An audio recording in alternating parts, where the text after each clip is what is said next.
Hello everyone. Today we will discuss the force acting between two parallel current carrying conductors and anti-parallel current carrying conductors. So before we proceed, we will first take an experimental setup to show that the parallel current carrying conductors attract and anti-parallel current carrying conductors repel each other. And then we'll go to the technical aspect.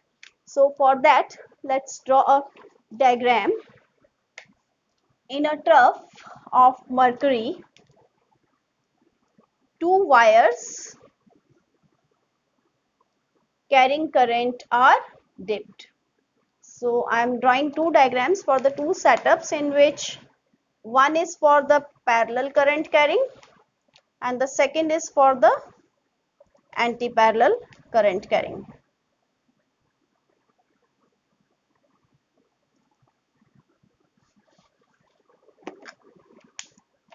So this is the mercury. Mercury is having convex surface, we all know. Similarly here we have this convex surface of mercury.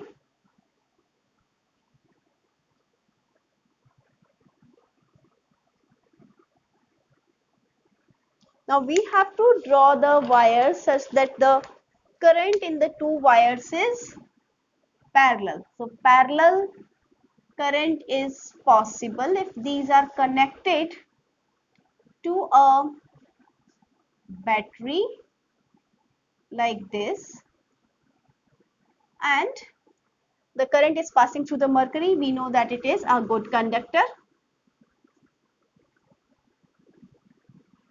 So current will pass through it. Now the currents are flowing in parallel direction. So this is the initial direction. I will show that these will attract each other. That means in final position. So this was just when it was switched on instant, and then these show their deflection towards each other. So this shows that these are attracting. Now I'll draw the second diagram where we can draw the two wires.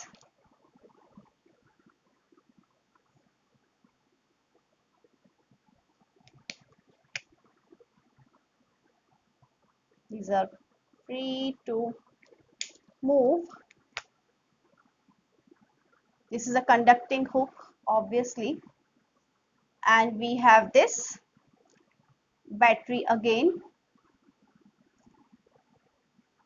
So the current will flow here, and from here when it is coming, the current is passing like this.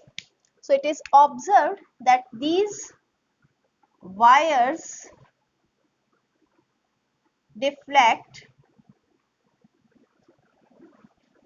away. So these wires deflect away, and here the wires attract, right? So we can just write one result over here, that the parallel current carrying wires attract.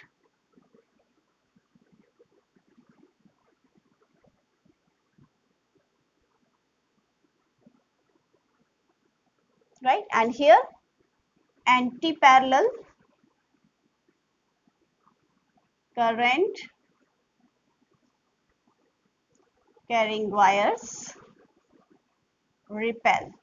So this we have seen here experimentally.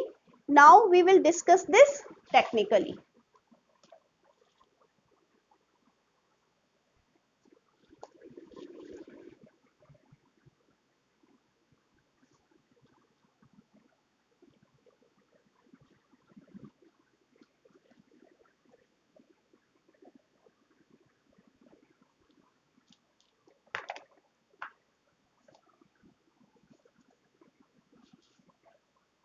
So for this we need to draw two parallel current carrying wires first. This is our first wire. This is our second wire. These are parallel current carrying wires, means that the current direction in both is same. Suppose I1 current is flowing through the first wire and I2 current is flowing through the second wire. The separation between the two wires is R, and this can be considered as a case. Suppose I have this wire first and this wire is having the magnetic field. We can find the direction using right hand thumb rule. So when this wire is present, only first wire is present, then it will have magnetic field inward to the board on its right side. So that is very important concept here. So I am consider this as first wire and this as second wire. So now that first wire is kept here, its magnetic field will start acting this way. Now in the magnetic field of first wire, I am keeping the second wire having the current in the same direction. So this wire is actually kept, second wire is actually kept in the magnetic field of the first wire. So I can say that the magnetic field due to the first wire will act normally inward at the location of the second wire, because second wire is on the right side. So according to right hand rule, fingers will go inside the plane on its right side, and I have kept this wire on the right side of the first wire. So I can mark its magnetic field by cross. So this is kept in the magnetic field of first wire. So second is kept in magnetic field of first. Okay, now let's check the different case. Now this is the wire. Now it has the magnetic field coming out of the plane for the left side positions and invert the plane for right side positions. Now the first wire is kept on the left side. So what will be the direction of magnetic field due to this? It will be normally outward. We can consider that first wire is kept in the external magnetic field of the second wire. So I can mark the magnetic field of the second wire where the first wire is kept. So this is normally outward. So you can say that first is kept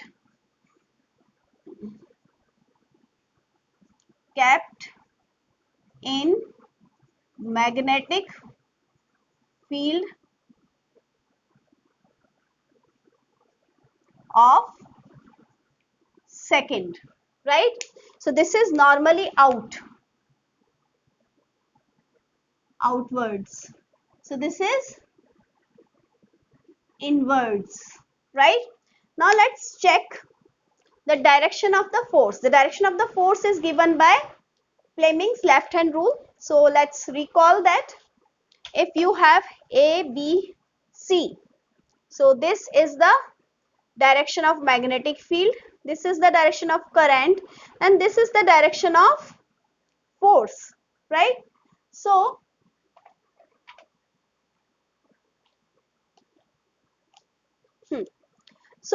look at this. I am finding the force on this wire due to the magnetic field of the second wire. So magnetic field is outward, current is this way. So look at this. This is the current direction, this is the magnetic field direction, this is the force direction. So I can say that the force on first wire due to the second wire is this side. Yes, look at this carefully. This is the current, this is the magnetic field, and this is the force. So I can mark force on first due to second. Similarly, here the magnetic field is inward, current is upward, so the force is given by thumb. Look at this. So this is the force on 2 due to 1. So I can mark here force on 1 due to 2. This is force on first due to second wire, right? And F21 is the force on second due to first wire, right? So we can see easily that here the force is attractive. Now recall the formula What is the formula for the magnetic force on a current carrying wire? So magnetic force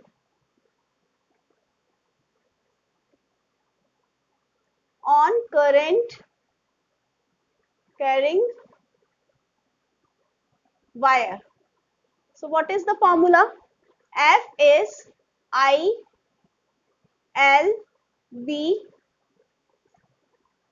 sine theta. So let's recall what is the meaning of the terms. Theta is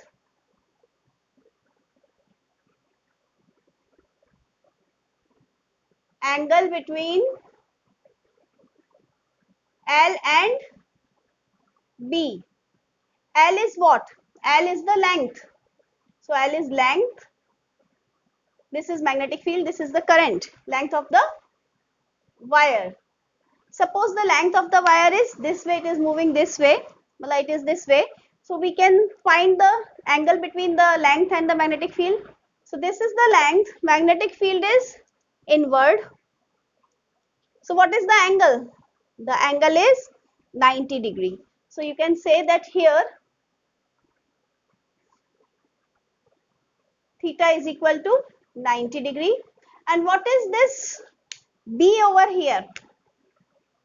These are two important things which we need to recall. I is the current in same wire, right? Because it was for the wire which carries current I, right? And the magnetic field is external magnetic field. External. So we are applying this formula here. Here theta is 90 degree, and if we are writing the force on 1 due to 2, so I have to write the current in the first wire, in the same wire on which the force is calculated. So here this force is on this wire, and B is external. This is important here to write the suffixes. Current in the same wire, right? Length of the same wire, but magnetic field external. For first wire, the external magnetic field is the magnetic field due to the second wire. So this I will write like this. And for second, if I am writing force on second due to 1, the current in the same wire, right? And length of the same wire, but magnetic field is external. So for second wire, the magnetic field, external magnetic field is that of the first wire, right? Now let's recall another formula which we had studied in Biot-Savart law. So this we have recalled here. Now another formula is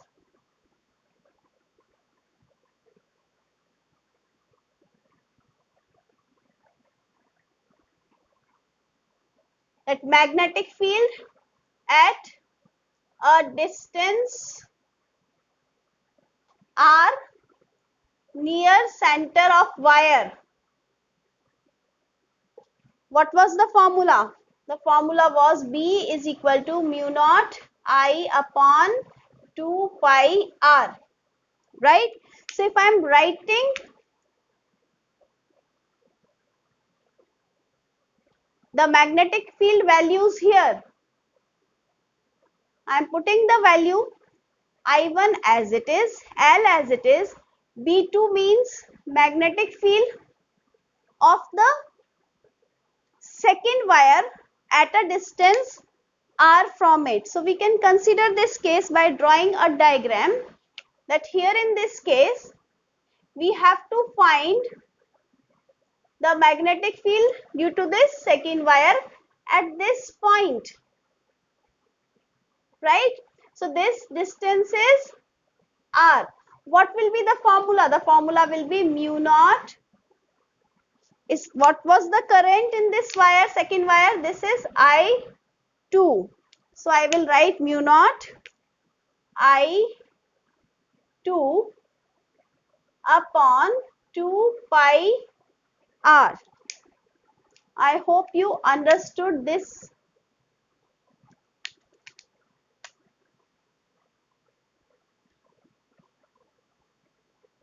Right? So this is for visualizing, right? Because here also if you want to compare with the formula, if we have this point here near the center, if this is R, this is the current carried by it. So B is mu naught I upon 2 pi R, where R is the distance. So similarly, I have compared this case. Now for this, what will be the formula beta? I2 L as it is. For B1, I'll have to again draw the diagram. If this is your first wire, this is the distance R at which you have to find the magnetic field due to it. So this will be mu naught I1 upon 2 pi R, right? So hope you understood the formula,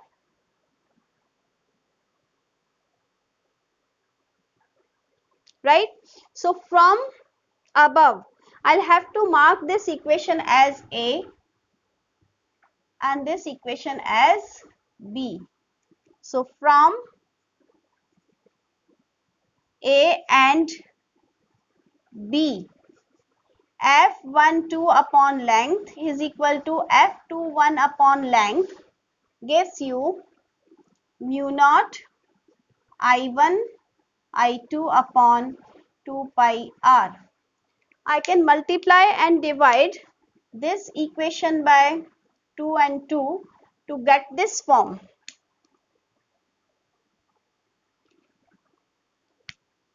F12 upon L is equal to mu naught upon 4 pi 2 I1 I2 upon R, because I have clubbed this term and this term.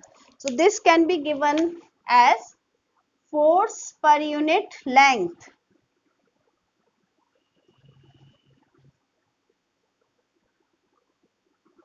So its unit will be Newton per meter, right?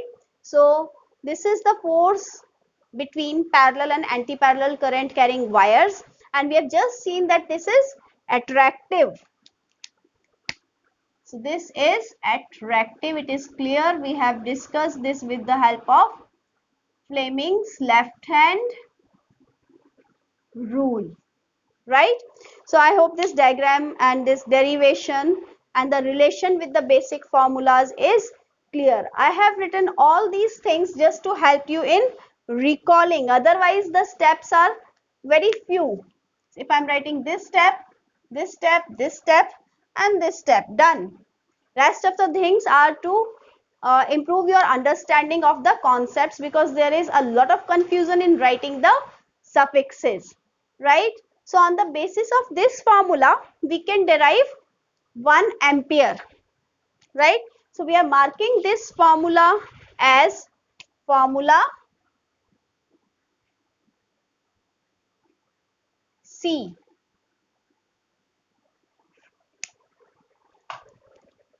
So that we will take on the next slide.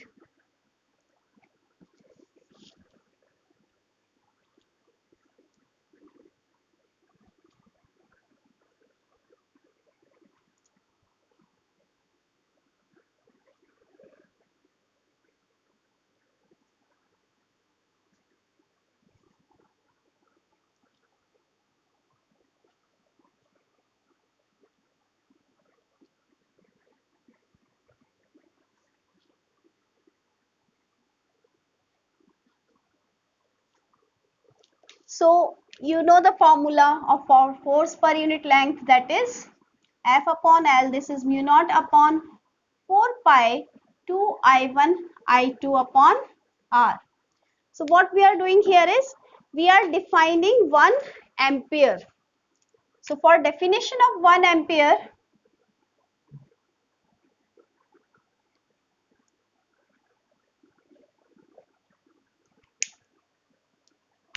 we will put I1 is equal to I2 is equal to 1 ampere, R is equal to 1 meter, right? And we know that mu naught upon 4 pi is 10 to the power minus 7, right? So if we put all these values, then we can find this force per unit length.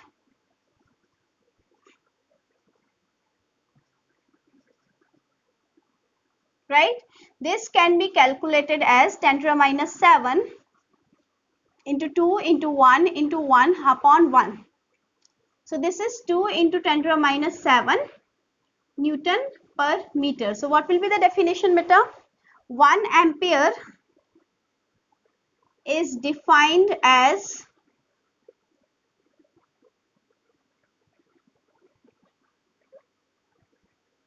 the current flowing in two parallel wires which exerts a force of 2 into 10 to the minus 7 Newton per meter when separated by a distance of 1 meter, right? So this is how we define 1 ampere. Now we can just draw the diagram for anti-parallel case. Rest of the things are same if you have to find the force value. So diagram for anti-parallel case.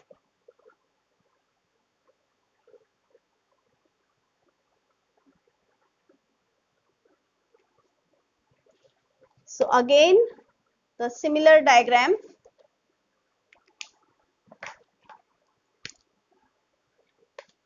The only difference is that the direction of the current is anti-parallel.